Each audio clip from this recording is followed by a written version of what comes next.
The word hallucination is defined as an apparent perception as by sight or hearing for which there is no real or external cause.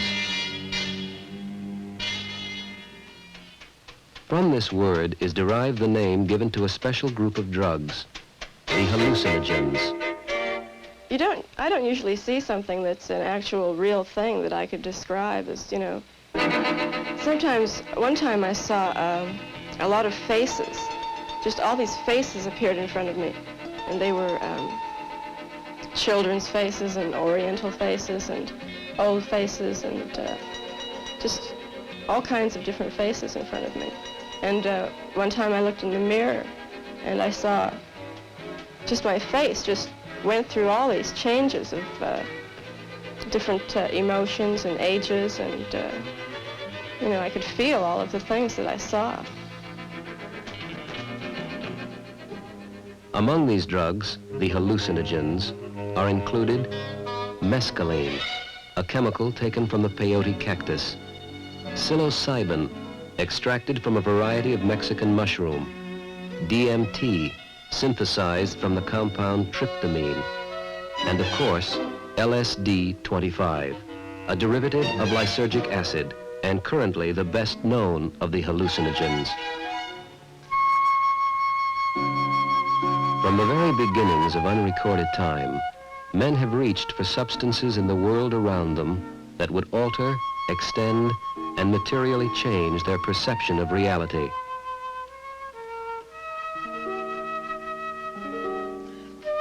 The reasons? Loneliness and fear, boredom and a desire for the new and the unknown, exploration and experimentation. The reasons?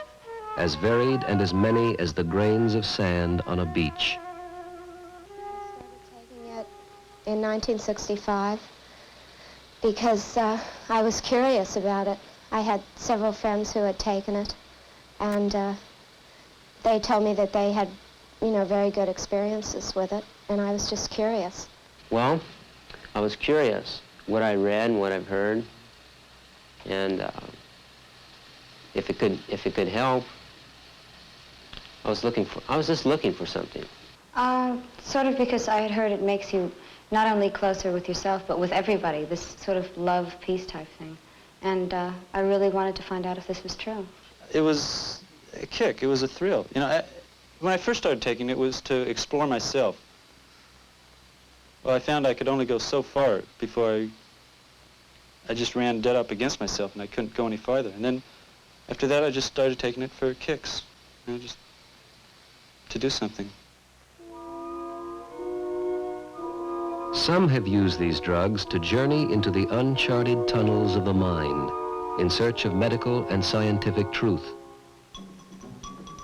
Others look behind the curtain just for kicks.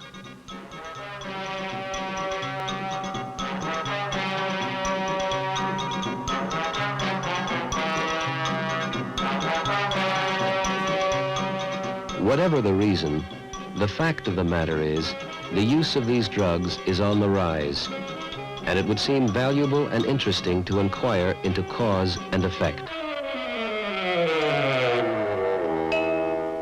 Since LSD is the hallucinogen drug currently most popular and in greatest demand, we will center our attention here, and later draw broad conclusions concerning all of the mind-bending drugs. As a starter, here are some hard facts worth considering. LSD is incredibly powerful. Eating or injecting even as small a quantity of LSD as 1/280,000th of an ounce can cause such symptoms as hallucination, distortion, panic, impulses toward violence, suicidal acts, and psychosis. Today, we know quite a bit about what it does, but very little about how it does it. Scientific studies have shown that the physical effects of LSD include an increase in blood pressure, heart rate, and blood sugar. These physiological changes are often accompanied by nausea, chills, flushes, irregular breathing, trembling, and sweating. Recent research on animals has shown that LSD may cause cell damage and lead to serious abnormalities and malformations in the offspring. In one study, 4 or 5 pregnant animals were given a single injection of LSD. The results showed early abortion, stillborn, and underdeveloped offspring. In the culture of human blood cells, it was found that LSD damaged the chromosomes in the white cells. In addition to these physical symptoms, there is clear evidence of serious psychological and emotional disturbances resulting from even a single use of LSD.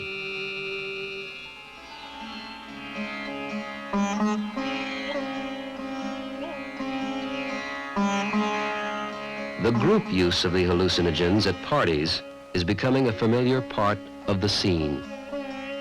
An atmosphere is created, and mass use of the drug becomes the central factor in the lives of many young men and women.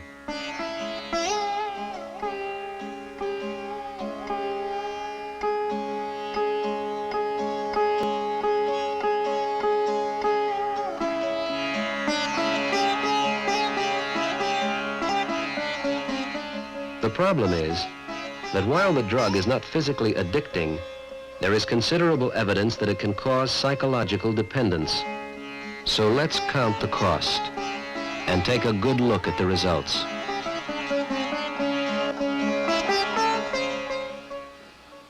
I remember once I wasn't using LSD, it was peyote, which is reasonably similar. And I was in bed with a young lady, and I turned and I looked at her face, and her face distorted into sort of a flesh-dripping monster face. You know, features became drawn and like jowls hung, and she grew fangs. And I quickly turned my head away, and I told myself this couldn't be so. And for about an hour, I wouldn't look at her face again. It was really frightening. I could see all around me, no matter which way I was facing. It was just real frightening. I went into this survival land, and I was afraid everyone was going to go there, and that things were never going to be the same, and that everyone was going to become real vicious and hateful, and just climb on top of each other to get what they wanted. And I never thought the world was going to be any different than that. A lot of times everything vibrates. I look at chairs, and I can see the waves in them, and it's pulsating, vibrating. And this, everything turns into vibrations. It's like everything is falling apart. My eyes are an electronic microscope, and I can see all the atoms in everything. Everything pulsates. I took the acid around 2 in the morning and started reading this book. And there are sections in it that give instructions to a person who is dead. And they tell him to do certain things and hang on to certain things and let go of other certain things, allowing the experience to happen to you naturally. And in the course of that, I got very confused as to whether I was alive or whether I was dead. I mean, it was really very, very far out to just not know whether I was alive or dead. So if I'm dead, what is happening? What's been happening with my life if I've been dead all this time? You know, what is the truth behind all of this? All the results are not yet in. The evidence is inconclusive. The only thing we know for sure is that we just don't know enough. In carefully controlled experiments, interesting results have been reported on the therapeutic use of LSD with the mentally ill, the drug addict, the terminal cancer patient. And in the VA hospital in Topeka, Kansas, a special research program for alcoholics. Well, this program was started in January of this year, where we began treating 5 patients for 26 days. We bring them in on one Monday, and they spend 1 week of getting acquainted, having all the tests and examinations done to keep them busy for the whole week, day and night practically. The second Monday, we give them a small dose of LSD in the 5-man ward together. This is to help the group pull together and in their group experience during its 26 days to also get some good from this. Then the third Monday, we give them a larger dose individually and have each one of them cared for by one of these teams who have associated with them, and they give them their complete support. And this is where we aim for the so-called psychedelic experience. It seems to work pretty well. Of course, it takes time to work through. Also, in this program, we bring these men back every 4 months for 3 days, and this follow-up is quite important. Some of the things that are outstanding is I know I kept fighting the religious music. I didn't know why then, but Dr. Coran kept urging me to find out why I was fighting this. And I remember I was just literally scared to death. The thing that affected me as far as the first patient is concerned was the openness which he talked with me.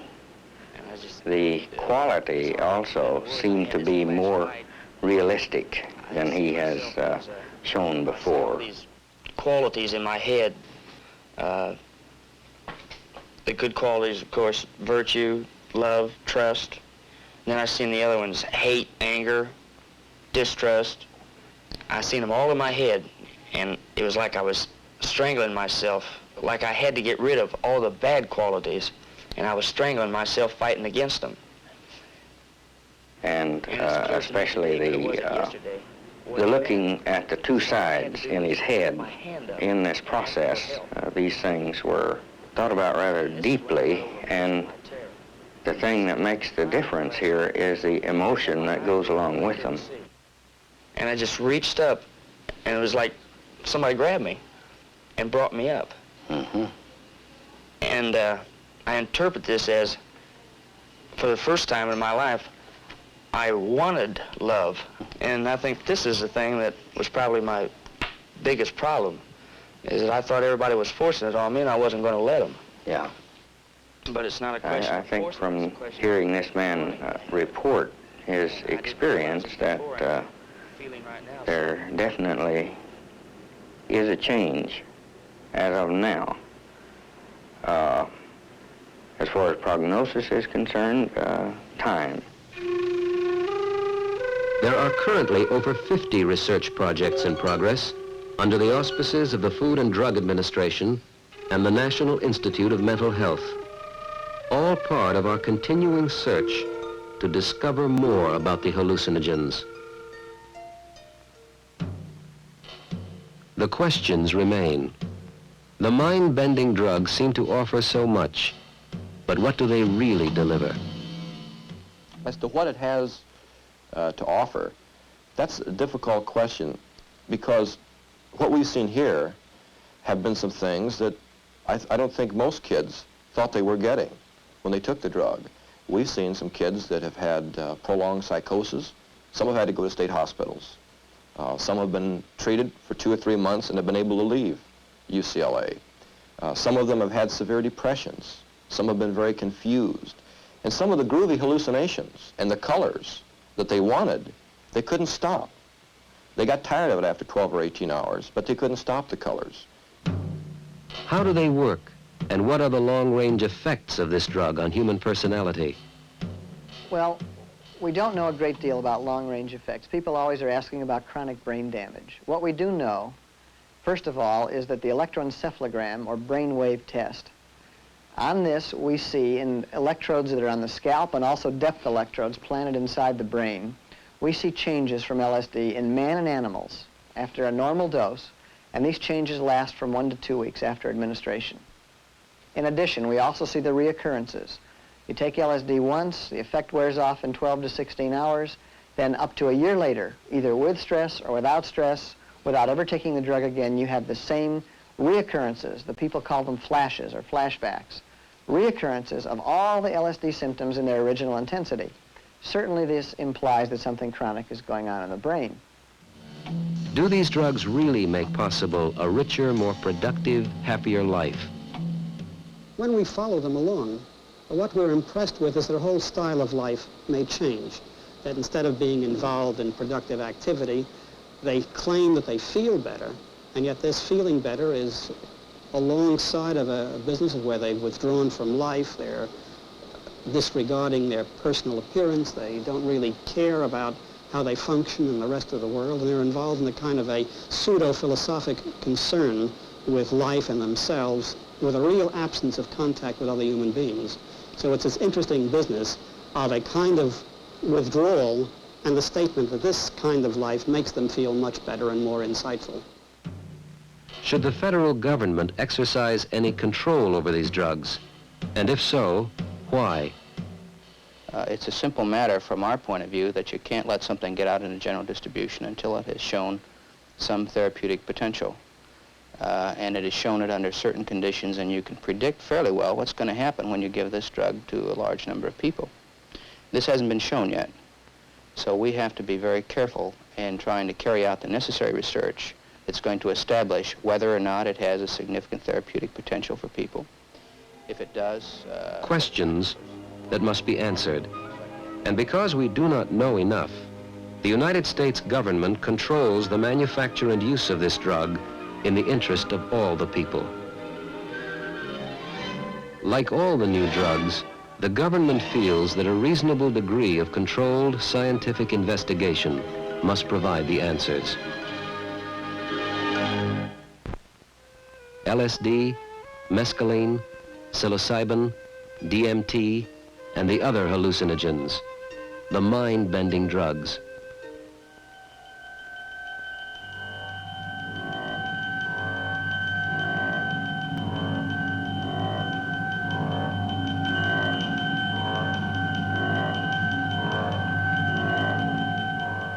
Do they extend the range of the human mind, or do they simply offer an easy escape from the demands of this world and time?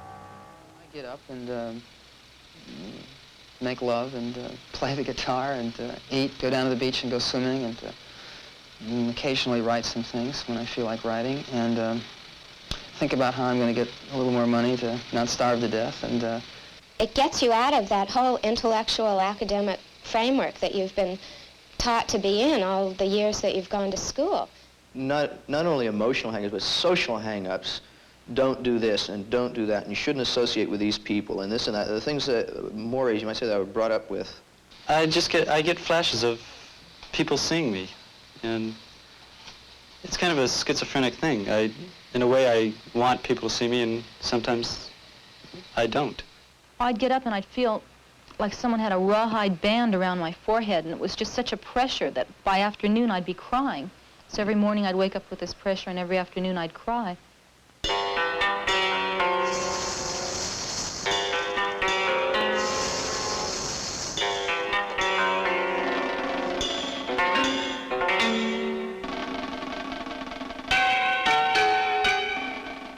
Do they make possible creative achievement and a more valid and intense perception? Or do they merely substitute an unreal fantasy world for the sometimes harsh facts of reality? Oh yes, I think that I experience things much more intensely now than, I mean, I've hallucinated without having any drugs since I've taken LSD. Had very vivid light experiences. Sometimes I went into lights that are brighter than the sun. And I see patterns in everything, in dirt, in trees. There's patterns everywhere. And right then, I hallucinated a fish that just came and swallowed the worm. And I said to myself, oh boy, this is it. This stuff is really as good as they say it is. Drugs are going to flip a lot of people out and probably kill a lot of people. But if they haven't the sense to find out all there is that's been written about anything they're going to use, and if they haven't the discretion to decide whether or not in the final analysis they're capable of handling it, then that's their problem. They will flip out, and that's how it is.